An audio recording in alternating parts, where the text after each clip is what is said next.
Bonjour Alain. Bonjour Sonia. Est-ce qu'on pourrait aborder aujourd'hui le thème des esprits et plus précisément le monde de l'invisible? Oui, volontiers. Dans la première vidéo, j'expliquais qu'on était des esprits, des créateurs de notre vie. Et que ce corps est en réalité notre véhicule pour faire nos expériences sur cette terre. Si on prend cette perspective-là, qu'on est un esprit, on peut bien penser qu'on n'est pas le seul. Et c'est quelque chose qu'on n'a pas assez considéré. On regarde au niveau du monde matériel, du monde visible, on a bien expliqué à l'école le monde minéral, puis le monde végétal, puis le monde animal, puis le monde humain. Tous ces véhicules, toutes ces condensations, toutes ces projections.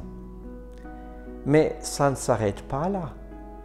Si nous-mêmes on a un esprit qui contrôlons ce corps, on peut bien penser qu'il y a d'autres esprits qui contrôlent les autres corps, comme on parle de l'esprit de la nature. Et donc c'est ça qui est intéressant, c'est de ne plus se limiter uniquement à un monde visible qui est très beau, souvent, mais limité, et se tourner vers un monde invisible qui lui devient illimité. Et dans la première vidéo, j'avais expliqué, c'est de se rendre compte que depuis le monde invisible où on vient se projeter dans ce monde visible, faire nos expériences, mais là, on a quelque chose qui est beaucoup plus vaste, beaucoup plus large quand on est dans le monde invisible. Est-ce qu'il faut des prédispositions pour voir le monde invisible? Alors, certaines personnes ont des prédispositions assez exceptionnelles. Par exemple, il y aura des personnes qui vont voir, j'en ai déjà parlé, l'aura des gens, mais il y a des personnes qui vont voir les esprits, les fantômes, qui vont voir des êtres désincarnés, qui vont voir aussi un chat, un chien désincarné. Il m'est souvent arrivé de rencontrer des gens qui voyaient des esprits aussi bien qu'on voit d'habitude juste un autre humain, un animal, une plante ou quelque chose comme ça.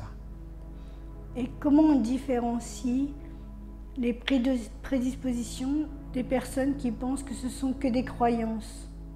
Alors, qu'est-ce qui est intéressant, c'est de se voir que moi-même, j'ai été éduqué dans un monde très cartésien, donc très limité, très carré. Mais le monde des esprits est tout autant cartésien lorsqu'on apprend à travailler avec. Depuis très longtemps, il y a eu des médiums qui travaillent avec les esprits. Depuis très longtemps, il y a eu des personnes qui ont des aspirations et des connexions particulières avec ce monde invisible. Donc on a véritablement des gens qui ont ces prédispositions, et pour les autres personnes, c'est quelque chose qu'on peut développer. Donc on peut très bien développer sa communication humaine, on peut développer une communication animale, on peut communiquer avec des plantes ou des minéraux, et on pourra apprendre et développer sa communication avec les esprits aussi. Maintenant, il est clair que si quelqu'un va me dire « moi je ne les vois pas, je crois que ce que je vois », c'est une perspective très très limitante parce que mon téléphone il marche avec le Wi-Fi que personne ne va voir, mais il va très bien. Ma radio fonctionne avec les ondes hertziennes, courtes, moyennes, longues, et il va très bien mon radio. C'est-à-dire que dans l'air, dans l'atmosphère, il y a une multitude de fréquences qui sont invisibles à l'œil, mais qui sont néanmoins là. Un exemple tout simple, c'est ce que l'on entend. Quand je parle maintenant, on entend une vibration, on entend une fréquence, mais on ne la voit pas. Ça veut dire que se limiter uniquement à ce que l'on voit et soi-même se réduire à juste une pointe de l'iceberg, en disant que ce que je ne vois pas n'existe pas. Alors que l'iceberg se voit dans sa pointe que parce qu'une immense partie est cachée dans l'eau. Et donc les esprits, c'est de prendre cette même approche-là, cartésienne, logique, c'est de se dire, si mon téléphone sonne et que j'entends la vibration sonore, c'est parce qu'une autre vibration invisible est venu faire sonner mon téléphone. Si moi je peux bouger maintenant, si je peux parler maintenant, c'est qu'une autre vibration invisible est venue m'activer. Et donc tout autour de moi, il y aura un monde invisible absolument extraordinaire qu'on peut analyser, étudier, approfondir et là, par étapes, voir une utilité véritablement dans la vie quotidienne. Est-ce que c'est possible d'avoir une définition cartésienne? Parce que quand on dit les esprits, je n'arrive pas à visualiser. Est-ce que c'est normal? Oui, c'est très bien que tu ne peux pas visualiser. Parce que regarde bien, quand on va dire de quelqu'un il a un bon état d'esprit, ça veut dire qu'on va parler qu'il a un état d'esprit positif. D'accord? Ou bien on va avoir dans cet état d'esprit quelque chose d'invisible, mais qui vient se matérialiser dans quelque chose de visible. Et ce qui est intéressant, c'est ça, le monde spirituel, ce monde vraiment d'une ampleur gigantesque, est dans un esprit qui pour la vue est invisible, mais dans nos autres sens est parfaitement réceptible. Quand quelqu'un sera amoureux, on verra les effets, mais le ressenti, il l'aura à l'intérieur, ce sera invisible. Quand on a une intuition, quand on a un instinct, c'est invisible aussi. Donc ce qui est intéressant, c'est de voir que notre partie visible est une toute petite partie de nos traits, de nos projections, et que la majeure partie sera spirituelle, et cette partie-là est invisible à l'œil, mais on va le ressentir, on va le percevoir avec d'autres sens qui ne sont pas les yeux.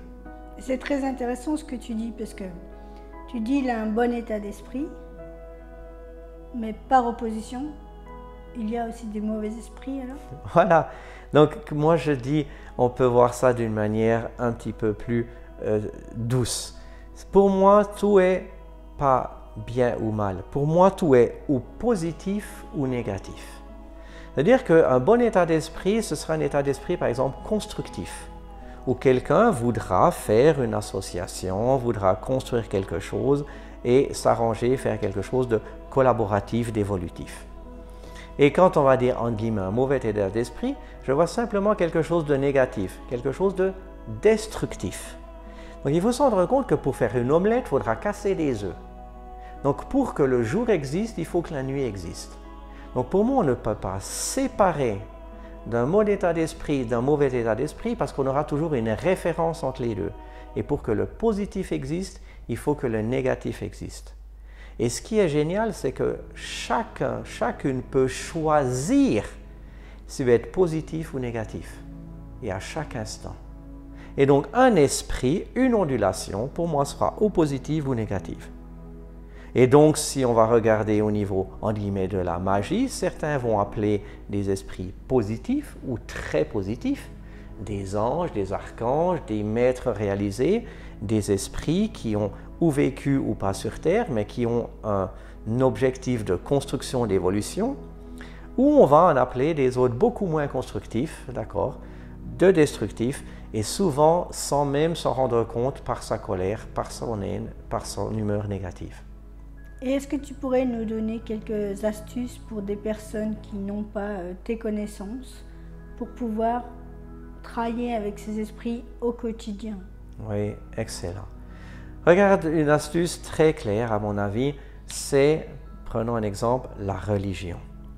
Dans la religion, toutes les religions ont parlé de saints, de saintes, de personnes canonisées ou des choses comme ça. De personnes qui sont venues sur Terre et qui se sont, entre guillemets, ascensionnés. Donc, par exemple, la majorité des gens qui vont nous entendre aujourd'hui ont probablement été éduqués en une religion. De nouveau, pas quelque chose de bien ou de pas bien, il y a eu là une éducation religieuse.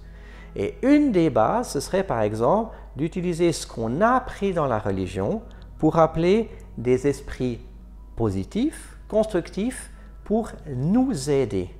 On peut appeler des anges, des archanges, qui sont très connus, très connus. Et donc, ces énergies sont factuelles. Ce sont des vibrations, ce sont des consciences. C'est-à-dire que si quelqu'un a là un attrait par exemple vers la Vierge Marie, vers Jésus, vers un archange Michael ou autre, c'est d'utiliser cette perception personnelle pour se dire « Ah, moi quand je prie Marie, je me sens bien » ou quand je prie Jésus, je me sens bien, ou quand je prie Bouddha, je me sens bien, ou quand je prie Allah, je me sens bien. C'est-à-dire qu'on peut utiliser dans son éducation des énergies invisibles qui sont accessibles quotidiennement. Pas besoin de chercher midi à 14 heures. Si quelqu'un est proche de la nature, par exemple, s'il se sent bien dans la forêt, s'il se sent bien avec les arbres, par exemple, il pourra appeler les esprits de la nature. Il pourra appeler cet esprit qui est là, dans un arbre ou dans une forêt, de l'accompagner, de l'aider, de le soutenir. Donc chacun, dans son éducation, dans sa perception personnelle, peut utiliser ses connaissances dans son ressenti pour accéder à des esprits, à des énergies qui sont disponibles comme le Wi-Fi, comme la haute fréquence, comme toutes ces fréquences qui nous traversent de part en part. Est-ce que tu pourrais juste nous donner quelques exemples concrets pour quelqu'un qui vraiment démarre dans ce milieu-là? Et est-ce que c'est faire une méditation? Excellent, excellent. Alors, toujours pour moi un aspect, c'est de commencer par être au calme, d'être au calme. C'est dans le calme qu'on va pouvoir accéder à des énergies subtiles. Regardez les esprits, ce sont des êtres immatériels, des fréquences immatérielles invisibles, donc subtiles. Pour capter la subtilité, il faut être calme soi-même. Donc commencer par ou méditer ou dans tous les cas à se poser, être au calme. Et après être au calme, c'est de voir dans son aspiration première, avec quelle énergie, quelle conscience, quel esprit invisible on veut se connecter. Est-ce qu'on veut se connecter avec des aïeux, des parents qui sont partis? Je connais des médiums qui parlent très bien avec les personnes qui sont parties. Comme nous, on parle ensemble, ils peuvent parler avec des esprits qui sont partis. Donc, après s'être mis au calme, on peut se dire avec qui j'ai envie de converser, avec qui j'ai envie de me lier. Et ce ne sera plus une discussion d'humain à humain, ça deviendra une discussion d'esprit à esprit. Et c'est ça qui est excellent. Donc, c'est de se calmer, puis après de se dire, est-ce que j'ai envie de me connecter avec des aïeux, par exemple, des parents qui sont partis, ou est-ce que j'ai envie de me connecter avec des énergies célestes, qu'on appelle anges, archanges, ou des maîtres ascensionnés, des personnes qui ont vécu sur Terre et qui ont quitté cette terre au niveau du corps humain, mais qui en sont très proches au niveau de l'esprit. Donc, c'est de se connecter avec des maîtres qui se sont réalisés, ou bien aussi encore aisément se dire on a probablement un guide, spirituel, on a probablement une énergie, une famille spirituelle comme on a une famille humaine. Donc c'est de se dire je me pose d'abord et c'est de se dire ensuite avec qui j'ai envie de me connecter, avec ma famille spirituelle qui est différente de ma famille humaine. Est-ce que j'ai envie de me connecter avec des aïeux, avec des anges et des archanges, des entités célestes? C'est déjà de faire un choix et de venir à l'intérieur de soi, dans son esprit, et à créer un lien spirituel avec une conscience, une énergie qui n'est donc plus humaine, mais qui est au-delà d'un corps humain, non matérialisé, mais accessible et disponible.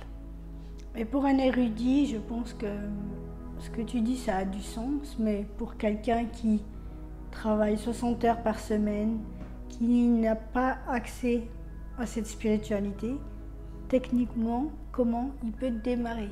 Excellent, excellent. Merci de me ramener là. Et je dirais, je reviens sur ce que j'ai dit il y a quelques minutes.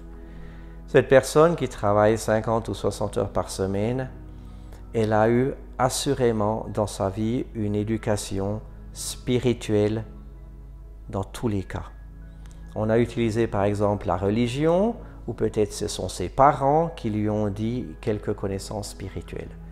Donc je dirais, pour une personne qui commence, c'est de se lier avec des énergies qui lui sont proches. Prenons un exemple ici, par exemple en Europe, la religion catholique, chrétienne est très, très présente.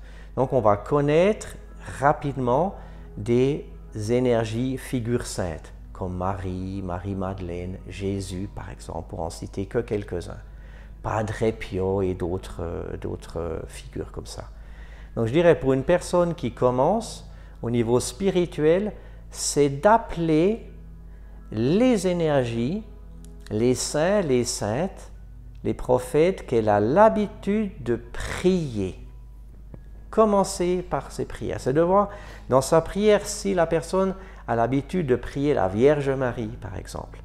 C'est de se connecter avec cette énergie. Si la personne a une habitude de se connecter avec une autre figure sainte, d'accord, un saint Christophe ou une autre personne qui lui a des aspirations, c'est de se lier dans une prière à cette énergie, à ce saint, cette sainte, à cette énergie invisible, positive et constructive. Commencez par ça. Et après, qu'est-ce qui va se passer? Il va venir un ressenti. Pourquoi? Parce que dès qu'on se connecte avec ces énergies célestes, ces énergies saintes, ces énergies invisibles, on va créer à l'intérieur de soi une autre vibration. Il y aura une fusion d'énergie où on va se sentir mieux, on va se sentir rempli d'une nouvelle force. Et ça peut être un exercice basique de prier donc une énergie, un saint, une sainte, une énergie qui nous inspire et de voir qu'est-ce qui se passe à ce moment-là. Ça répond mieux, ça? En fait, juste pour aller un peu plus loin, dans quel cas je vais faire appel aux esprits? Est-ce que c'est pour se sentir mieux, pour décrocher mon entretien? Excellent. Gagner au loto? Excellent, excellent. Et ça, on n'a pas assez appris. Prenons un exemple très concret. Si je veux porter quelque chose de lourd, quelque chose de difficile, je vais venir te chercher un ami, un voisin pour m'aider à porter, parce que ce sera trop lourd pour moi. Matériellement, trop lourd, je vais m'épuiser. Il faut prendre l'habitude de faire la même chose, non plus avec des humains, mais avec des esprits. Ça peut sembler étrange ce que je dis, mais il n'y a rien de plus logique. Toute énergie, nous sommes des esprits incarnés. Et il y a d'autres esprits qui sont incarnés, il y a d'autres esprits qui ne sont pas ou qui ne sont plus incarnés. Mais ils restent vivants, ils restent spirituellement accessibles et disponibles. Ils sont toujours accessibles, ils sont toujours disponibles, ils ne sont pas occupés, comme nous on est toujours les humains. Donc à chacun de choisir à quel moment il a besoin d'aide. Il aura besoin de l'aide pour un examen par exemple. Il va venir une charge conséquente, psychologique, émotionnelle et autres. C'est là de demander à des esprits de venir l'aider pour la préparation ou pour faire un examen. Mais il y a pour avoir un autre travail. Si on désire un autre travail, on peut demander à être guidé, à rencontrer la personne, à trouver l'annonce pour avoir quelque chose qui se correspond. On peut être intéressé à l'argent et donc demander l'abondance. Et donc, en demandant l'abondance, d'avoir une énergie d'abondance qui vienne nous aider dans l'abondance. Donc, il faut prendre, à mon avis, clairement, l'habitude dans la vie. Aussi bien on va collaborer avec des humains où on va partager le travail, les activités, prendre l'habitude de travailler au niveau spirituel et là aussi faire des partenariats avec des esprits qui ne demandent qu'à t'aider, qu'à nous aider. D'accord, donc pour conclure, si je suis dans un état de stress ou agité ou en colère, je me place et je dis « Bouddha, s'il te plaît, pourrais-tu venir m'aider et calmer mon esprit ?» Oui, c'est excellent. Demande à Bouddha, par exemple, de t'accompagner. Je prends un exemple très concret. Si tu veux aller mieux, tu peux déjà faire d'énormes pas un grand processus toute seule. C'est-à-dire de te mettre au calme, d'observer ta respiration va t'amener la sérénité. Mais d'avoir de l'aide pour retrouver ta sérénité va aller plus vite, sera plus puissant. Et par exemple, dans ton cas, comme tu le dis, tu peux très bien appeler Bouddha. Ce qui est important pour moi ici, c'est de se rendre compte qu'on a tous l'habitude de travailler avec d'autres personnes. Ou par le passé, on demandait à des animaux de nous aider. D'accord? On a donc la même possibilité, non pas de travailler avec des animaux pour qu'ils nous portent, par exemple, ou avec des humains pour qu'ils nous aident à faire notre travail, mais avec des esprits pour faire une autre démarche encore plus grande. Donc, pour moi, passer d'un esprit d'humain à humain, d'un esprit à esprit, permet de multiplier tes compétences, permet de multiplier les résultats. Et c'est pour ça que dans mon exemple notamment, quand je traite des gens, je vais toujours appeler des énergies, des consciences, des esprits bénéfiques pour m'aider dans ce travail de transformation. Et je le vois moi-même, lorsque j'appelle de l'aide au niveau spirituel, les résultats sont beaucoup plus extraordinaires, beaucoup plus puissants que, entre guillemets, lorsque je me contente à une perception limitée. Donc, prendre l'habitude de travailler avec d'autres esprits, d'autres consciences, d'autres énergies est pour moi une des clés au niveau spirituel pour grandir et pour faire des choses toujours plus belles, toujours plus magiques, toujours plus extraordinaires, toujours plus surhumaines. Merci Alain pour tous ces secrets. Merci à toi Sonia, merci.